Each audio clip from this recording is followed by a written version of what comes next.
ఉద్యానవన శాఖ సాగులో అధిక దిగుబడుల లక్ష్యంగా ప్రభుత్వం నూతన విధానాన్ని అమలు చేస్తున్నట్లు కొమరోలు మండల ఉద్యానవన శాఖ అధికారి శ్వేత తెలిపారు. ముఖ్యంగా పండ్ల తోటల సాగులో కొత్తగా కవర్ల విధానాన్ని అమల్లోకి తీసుకొస్తున్నట్టు తెలిపారు.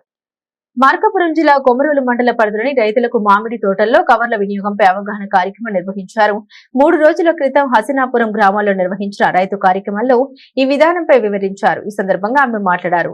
మామిడి పిందె దశలోనే కాయలకు కవర్లు తొడిగితే కోత సమయానికి మచ్చలు లేకుండా పసుపు వర్ణంలో నాణ్యమైన కాయలు లభిస్తాయని తెలిపారు.